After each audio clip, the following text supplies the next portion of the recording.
Hi guys, I hope you're all good. I'm Leah, for those of you who are new. So I thought today I'd do a little property Q&A. I know that I get quite a few DMs and I don't always reply to them. So I thought, why not do a little Q&A and then it gives you guys a chance to ask me questions. So I asked all the questions on the LCM Home Instagram. So yeah, definitely make sure you follow us over there and then you can keep up to date with all our property shenanigans. So I'm going to try and answer the questions in some sort of logical order, but let's see how it goes. Okay, so first question, what made you want to get into property? It was literally just watching Homes Under the Hammer and then I read Rich Dad Poor Dad. It kind of just all started from there really, and then I'd like search things on YouTube and things like that. This is like way back when I was like 15, 16. I was always searching on YouTube for like passive income streams and property was the one that I just really like wanted to do, so here I am today. What's it like working with your mom? It's actually really cool and we get on really well. We always have. We've always been really close, so working with her is fine. I think it's one of them where like, because she's my mom, nothing would ever get too serious because we are so close. So even if we did fall out, which we actually never have, like we'd make up straight away because we're just really close, so yeah. But it is really nice as well because I think we're quite different, so we kind of balance each other out, if that makes sense. So yeah, it's cool. Where do you get inspo for your properties? Mainly on Pinterest because it's really easy. So if you've got an idea, you can kind of just search it and then it brings up loads of like inspiration. But then also Instagram's really good. Just follow like loads of home decor people and things like that, and then you pick up new ideas, new places to buy furniture, things like that. So yeah, Instagram and Pinterest are the best. Ooh, so have your family and friends been supportive? Yeah, my family have been really supportive, like my aunties, uncles, cousins. Everyone's literally like helped out with loads of things and they're really interested and they want to get into it themselves and things like that, so that's been really cool. And then yeah, the people that I'm still friends with now, they've been supportive, and like every time something new happens they're like, oh my god, that's so exciting. So yeah, obviously along the way there has been friends that have like not been as supportive, but we don't have to talk to them anymore, like, you know what I mean? So yeah, it's one of them. It definitely sucks with your friends, like when they don't even support you, they don't say well done, and it's like, are you lot alright? Like, I've just bought a house, and then they don't even say anything. But shout out to all the supportive friends and family. Biggest achievement so far? Okay, hands down it has to be buying our first buy refurbish refinance deal, refurbing it, and then just having it looking amazing. Like, I think the actual sense of accomplishment of buying something and turning it into something so pretty is just like, yo, like we did that. And I think as well it was always refurbs that I wanted to do, so to kind of get one over the line that was such a big project was just like, that was like proper crazy. Even when I watch the video back on YouTube, I'm like, so emotional, like I can't believe we did that. Like, so that definitely feels like our biggest achievement. I think mom would agree as well, just saying. What are your future goals? I'd love to create like crazy luxury apartments or houses or whatever, but just like high end on another level, like proper footballers places, do you know what I mean? That would be like goals. Do you recommend any networking events? No, because I actually don't go to any. I think I've literally been to like, I'm gonna say 3 since I got into property. I don't know what it is, I just can't like go. Even when I see them on Eventbrite sometimes, I'll like book it and just not go. I just don't think it's my thing, to be honest. I do want to try and get into more networking events next year, but to be honest, I don't think I'd ever go to like PIN because I just don't think I'd like it, so that's, to be honest, that's probably why I haven't gone, so yeah. What has been the most challenging part of your journey so far? I think defo getting used to and systemizing the essays. Like when we took them on, I didn't realize how hard it was going to be. Like I knew it was going to be hard, I knew it was going to be hard work, but honestly some days I just want to cry. The struggle has been real at points, like it's crazy. Yeah, I definitely think getting my head around the whole essay life and systemizing, and yeah. Did go into uni help with property? No, not at all. So I studied business and literally it's just not helped at all. Next question, how did you pick an investment area? So we literally just stayed close to home and the strategies that we've used work where we live, so why not just use where you live? I just think it's easier if it works in your home city or your hometown to just go with that if you can. And someone asked me as well how to find good builders, and it literally just came from personal recommendations. Because we know the area, all of our family live there, it wasn't hard for us to find a builder, and we'd already seen his work before because he'd done an extension on my like auntie's house, so we kind of knew what we were getting into. But it's really good because it's such a small town, like everybody knows everyone, so all the builders that were coming in, they all knew each other and they all got along, and it was just like such a good environment and like a good vibe. So yeah. Do you use an interior designer? No, we don't actually. So it's actually my auntie that helps us style the properties. So usually we'll have an idea and we'll kind of say, can you help us with this? But we literally trust her so much. Like if we ever got a property, I would trust her to just go and get everything, but you know, I like to have my input, so yeah. What did you do before property? So I was just a marketing assistant. I worked in an Audi car garage garage, sort of like on the outskirts of Birmingham. So yeah, that's what I did before. And then before that I had another marketing job in a recruitment agency, and then before that I was in uni. So yeah, backstory of my life. Do you do property mentoring? Oh my god, no. And I never would do it. Like honestly, that's just one thing I just would not enjoy at all. Like I just couldn't even be bothered. Just doesn't appeal to me at all. Like I just want to grow our portfolio. I don't want to have to like answer questions about someone else's. What's the biggest mistake you've made so far? I would say so far the biggest mistake is changing cleaner when we had a really good relationship with our cleaner before. So I say over summer, when obviously it's busy and everything with SA anyway, we went through a bit of like a rough patch with our cleaner, and then we ended up changing. But the ones we changed to were literally so bad, they just did not even give a shit about us at all. They were just like, yeah, whatever. They were so expensive as well. And then we ended up going back to our old cleaner. And I think more than anything, it just taught me that when you've got a good relationship with someone, don't just be so quick to be like, nah, whatever, bye. Like, oh, honestly, that was like tough. So yeah, but we've got our old cleaner back now and things are all good. We went out for dinner with her actually last week, and we were just talking about the whole thing, and yeah, there's no like hard feelings or anything. So yeah, luckily she took us back, because is there anything you do differently? Even though I'm really happy with like where we are today, I wish that instead of getting into rent to SA, we just went straight into buy, refurbish, refinance, because honestly SA is just I think as well, because we always wanted to get into like doing refurbs and things like that, we never wanted to get into SA. So yeah, I just definitely wish that we could have been more patient and been like, oh, let's just wait and buy more. But I think because I just hated my job so much, it just made sense at the time. But now I'm just like, I wish I could have waited and just brought more. But then it's hard to say like, oh yeah, I'd do it differently, because it could have ended up in a disaster. So who knows, like it's one of them, isn't it? But yeah, I definitely wish we didn't have so many rent to SAs and that we brought more, to be honest. Even little things annoy me, like having a landlord, so it's always like there's always someone above you, whereas when you own it, it's just like that's yours and no one's going to tell you nothing. But when you've got a landlord, it's like there's always someone you've got to like ask for permission. It's like there's no freedom. So yeah, what advice would you give someone wanting to get into property? I'd say be creative and don't just follow like what the crowd are doing. Even with things like SA and sourcing, I just think there's so many people wanting to get into it, but you need to kind of do something creative and offer a bit more so that you stand out from the crowd. That's what I'd say. But yeah, I just think generally you can't just sort of follow the crowd, and you need to do something a bit different so that people always want to go to you. So yeah.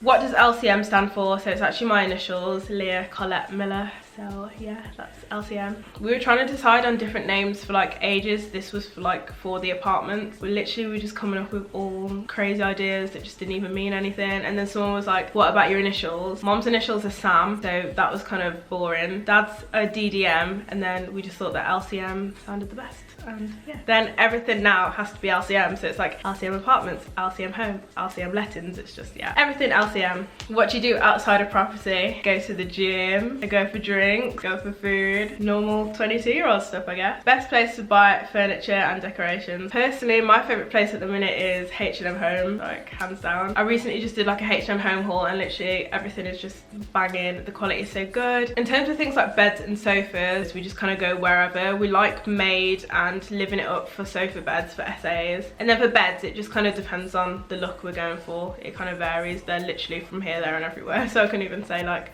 one place. What's your favourite strategy and why? Defo buy, refurbish, refinance into a HMO. We've just found personally that even though the refurb is long, because you're not physically doing it yourself, it's not really that time consuming for you. I mean, you have to go there like once a week or so, but when you set up a service department, that week that you're setting it up is intense. Like, it is hard. I mean, for the block that we've got, that literally took like 4 weeks to set the whole thing up. I feel like with refurbs, because you get more time to yourself and it's not constant like, oh my god, I just prefer it. I don't like feeling like I have a property job, do you know what I mean? And that's kind of what SA can feel like, so yeah. And then HMOs compared to service accommodation, like, I don't know if we're just really lucky, but our tenants literally, they're just chill. Like, we're in like a WhatsApp group chat with them, and literally all they ever say is like, oh, someone's moved my plate, but there's never any ag, do you know what I mean? Whereas with SA, like, I'm not even joking, SA has showed me the worst side of people. Like, hands down, period. Like, people are crazy, man. Like, people are actually crazy, and like, yeah, that's been hard. So defo buy, refurbish, refinance into a HMO. How long have you been into property? Coming up to like a year and a half now, so not that long. I'm still a bab.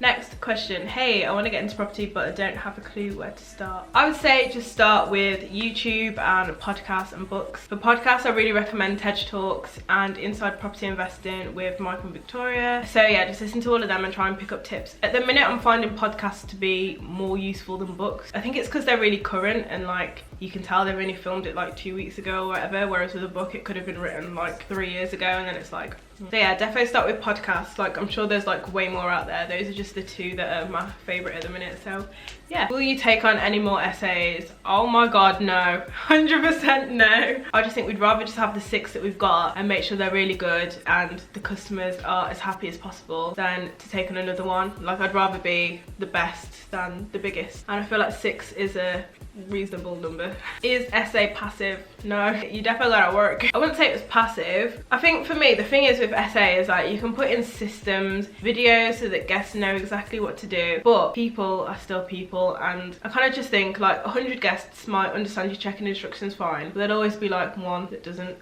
and then they call you, and it's like, how can you not understand when 100 other people understand? But that one person just hasn't understood. So yeah, I think it's just one of them ones where it's just like, you don't know what's gonna happen. You don't know what issue someone's gonna find or anything like that. But yeah, I get a lot of people ask me like how much time essay takes a week, and like some weeks the guests are fine, everyone checks in fine, you know, they've got no issues, nothing. Then other weeks it's like every single guest has got a problem. You can't really say like, well, it takes this much time. It's just, it is what it is. But yeah, when we first sort of like got into it, people were saying like, oh, essays the most passive, blah blah blah, but it's not. But you've just got to think about the actual turnover of people. So like in a year, think about how many check-in and check-outs you'll have. Whereas say like with a HMO, like a 5-bed for example, the most you're gonna have is sort of like 10 to 12 people. Is serviced accommodation hard? It's definitely not easy, but it's a business, so yeah, it's not easy. SA can definitely be really tough at times. Like, I don't even get excited when we get a booking anymore. Like, I literally don't even care until they've checked out, because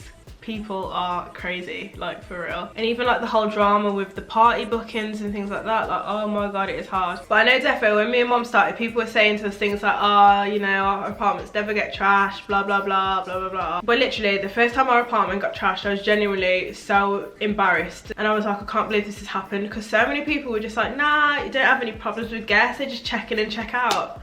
So literally I just felt really bad, and I was just like, I don't know what we've done wrong with our apartment. And then as I start talking to more people, I find out that it's like common knowledge, and I was just like, you can talk about the bad things as well, you know. Like, I definitely feel like last year there was a time where people just like brushed under the carpet that their essays got trashed. Was finding your first rent to rent difficult, and is there any advice you can give? I wouldn't say difficult, I'd say it's more that you've just got to be persistent. Like, you've just got to keep going. You can't just call like 3 and be like, oh, no one said yes, okay, I'll give up now. It is just about being persistent. Although to be fair, I feel like when me and mom got into it, it wasn't as saturated as it is now. So I feel like if I rang any letting agent in Birmingham, they'd be like, we've heard this speech like however many times today. So I'd say maybe nowadays, like, you have got to be more creative. It's kind of like what I was saying before, like, you need to do something different than just calling them on the phone, because everyone is doing that. So yeah, do something else, maybe go in, I don't know. Top tips on running an essay: do a lot of due diligence before. Just don't let anybody in your property. Even when you think they're nice, they could be crazy. Try and just put in as many systems in place as you can. So we have a 24/7 answering service, so they answer all the calls, and then we have 2 virtual assistants who take bookings, and they like suss out the guests and see if they look legit and things like that. So yeah, just defo try and put in as many systems as you can, and also don't be scared to cancel bookings. Like if you get a vibe that someone's up to no good, just cancel the booking. Like, it's not even worth it. What's harder, HMO or essay? Defo essay. Someone said what's it like running an essay, but I feel like I've already kind of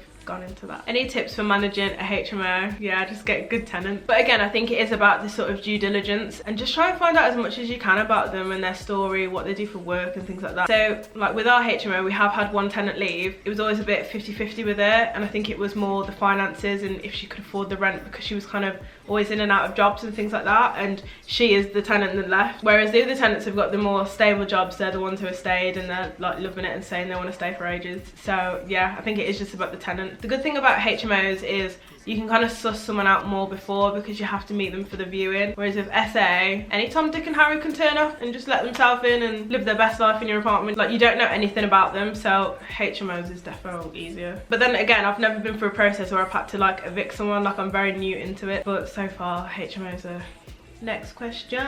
Can you do a video on start to finish of a rent to SA? If I was planning on taking on any more, then yeah, I would obviously vlog the whole thing, but I wasn't really into YouTube back then. But yeah, that is actually one of my big regrets, that I never vlogged like the process of setting the block up, because honestly, it was just boxes and boxes everywhere, and I feel like no one ever understands how much work it was. You just have to imagine it to be like moving house where there's no furniture or no anything. But yeah, I might have some like pictures from when we were setting it up, and I'll try and insert them. Next question, how do you find solely SA to manage as opposed to renting it out first, and how's life changed for you? Okay, so I did actually DM this person because I was a bit confused on the question, but I think what they were asking is if we manage SAs on our own, which we don't. We only manage our own SAs. But I'd say if you're thinking of managing other people's SAs, I'd say definitely get your own first, just to make sure you like it, just to make sure you kind of know what to expect. Otherwise you might take on someone else's and then you'll be like, oh my god, this is horrible, what the hell, I wasn't ready for this. So yeah, I'd say definitely take on your own first. And as well, the management part is like the hardest part, so it'd be a shame for you to only take 15% of the booking when you're doing like a lot of graft. And this person also asked, how has your life changed? I literally love the whole not working for someone else's life. Like, it's just the best thing ever. I've got time to do things that I actually want to do now, like YouTube, go to the gym. Like, I defo struggled to even do like little things like that when I did work. And yeah, I just don't think I ever really like got on with working 9 to 5. Like, I just don't think I'm that type of person. Some people are, and they really like love the 9 to 5 life and having the routine and someone to tell them what to do and things like that, whereas I'm the complete opposite, and I don't like having to do like the same thing every day, and I don't like someone over my shoulder being like, you gotta do this, you gotta do that. So yeah, it's definitely been really cool. And yeah, someone said, how do you find good builders? So yeah, I said before, it was just like personal recommendation, and we'd seen their work before, so we knew that it was going to be. But yeah, I feel like personal recommendations is just the way forward. I'd never like look at someone online and be like, oh okay, like they're fine, yeah, come in. How often do you visit your refurb? I sort of went like once a week on a Friday, and then mom and dad lived like 2 minutes away from it, whereas I live 45 minutes away from it, so they kind of went every few days. Last question, loved your house renovation vlog, when's the next one?